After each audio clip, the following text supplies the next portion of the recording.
Stand by for action.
And that was on the set at Pinewood, so they created the interior, because they share and that's exactly the same as...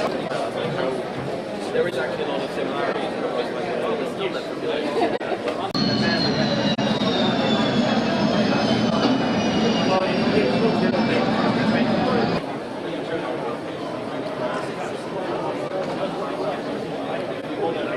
The floor's too rough.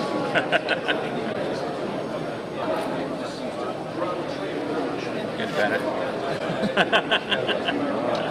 They prefer a little bit less texture.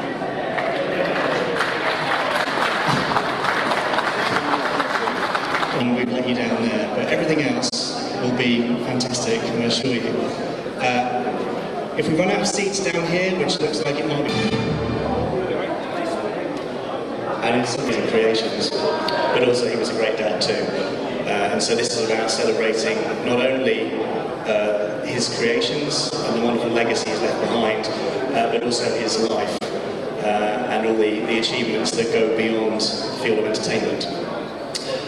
So, I hope you all have a fantastic day. There's lots of exciting things going on. Can you tell us a little bit about what Paul's recording session would be like? What's your day? Well, boys, going back a long, long way. I think we went out to Maine. Went out to Slough. Yeah, and Probably going to end up having a model eventually. there was a chap who found out John Taylor. John and Jean Taylor.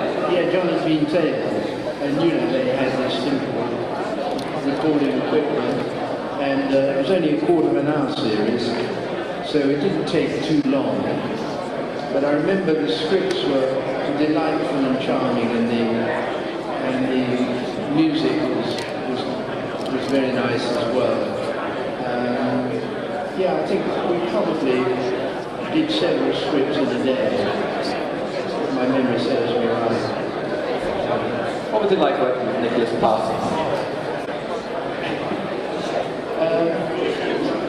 It was okay. It could be a little, shall we say, difficult at times, but he walked off the character, and I hear it now. You know, if I would have said that he was going to be cast in the beginning, I said Nicholas Parsons, and he sort of made it his own. Used to dream up shots that John Reed wouldn't be able to. I said to Cameron Rosa, stick the lens into the breach of the. I want Gerry the job of doing the post-organisation. That's typical. That's the voice.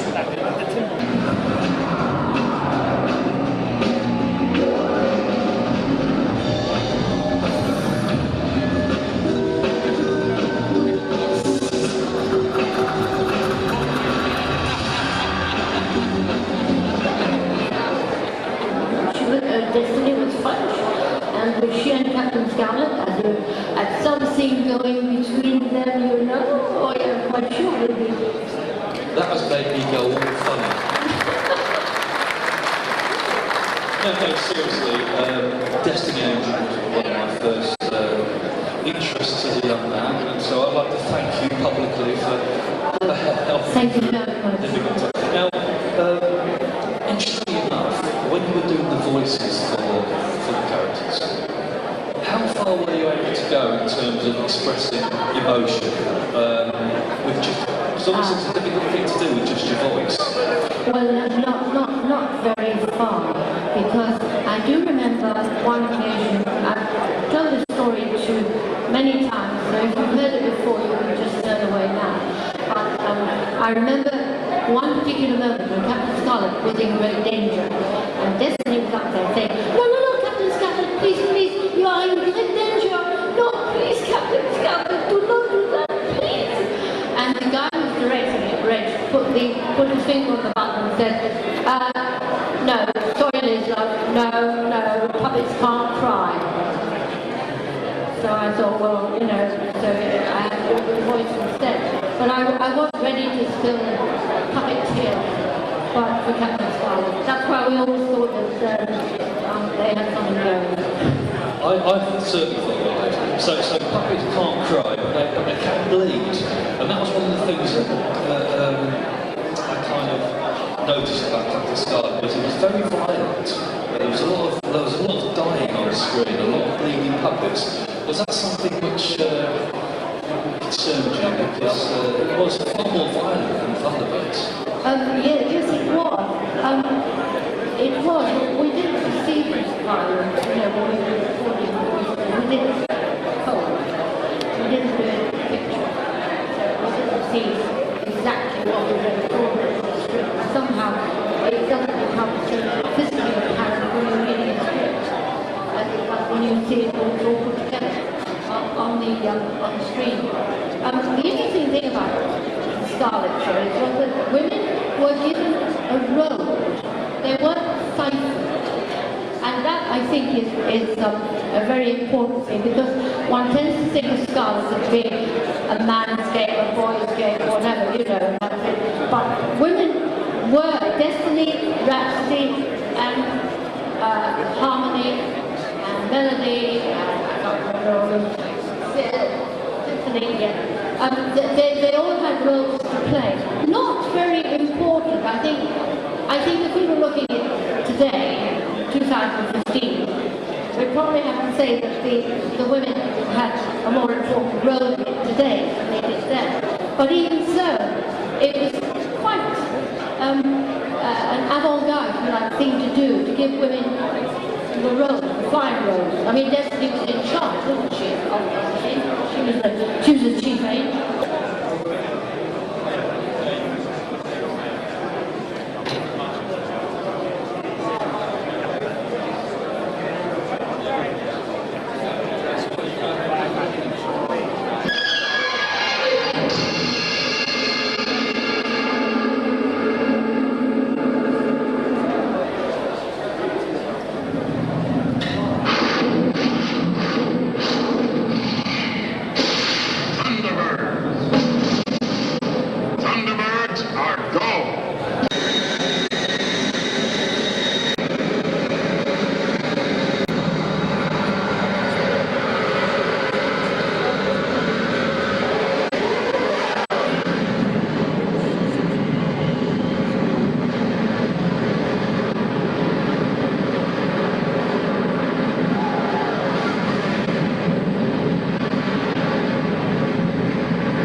the 60s, basically the puppet workshop was cleared out and a lot of puppet spares and parts were taken home by Christine Glanville.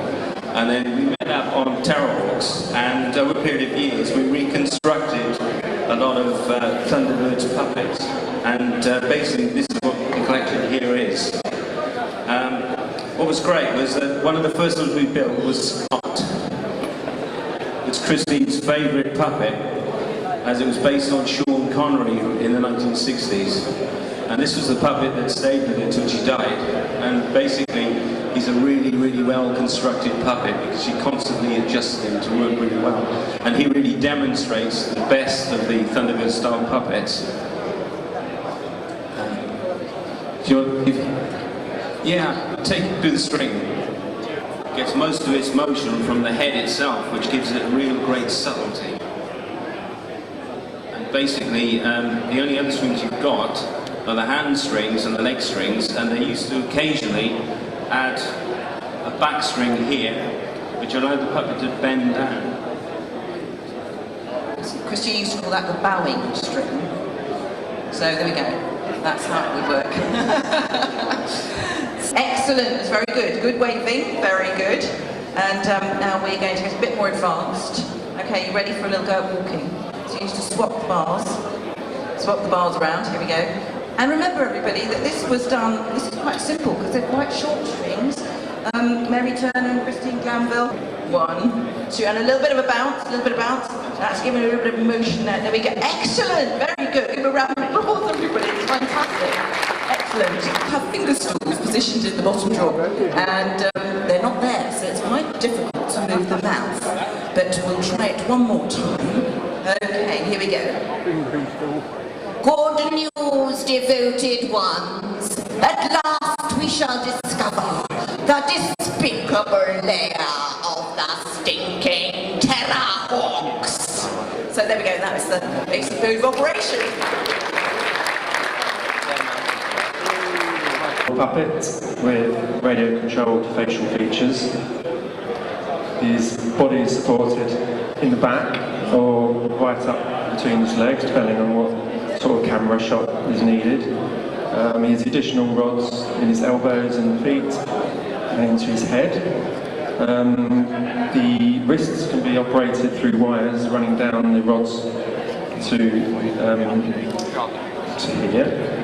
These can be swapped out for other wires that can get fists, trigger pulls, thumbs, but for today it's just got the wrist movement. His facial movements, he's got 8 servos in his head.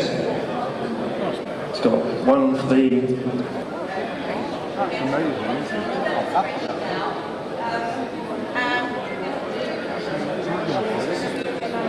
And take 1, here we go.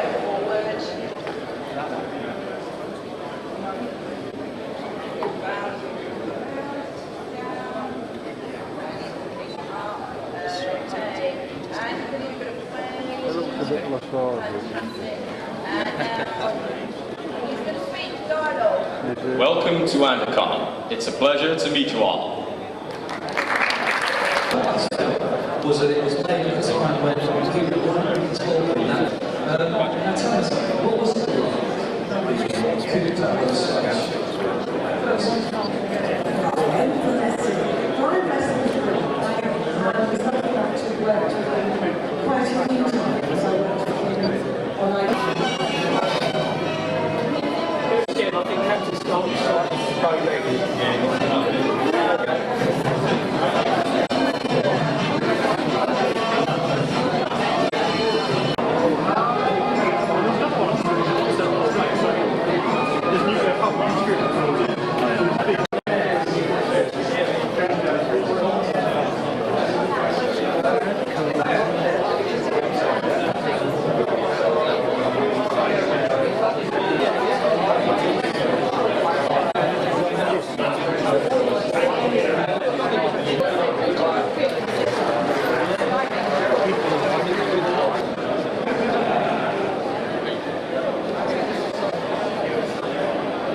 Special panel with a group of gentlemen that I'm sure need no introduction, but just in case you've never seen Thunderbirds, we are here today with Mr. Shane Rimmer, Scott Tracy.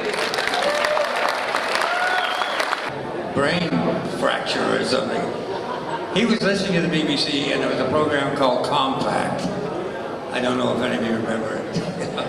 Anyway, he thought the voice he heard would fit Scott Tracy, the voice I was using. And that's how I got the part. It wasn't any more dramatic than that. series had already run for 26 episodes. So can you tell me, you were replacing David Holliday, can you tell us about your audition, how you got the part? Well, I played Virgil, and I just got back from living in Canada for 14 years, doing lots of radio on CBC.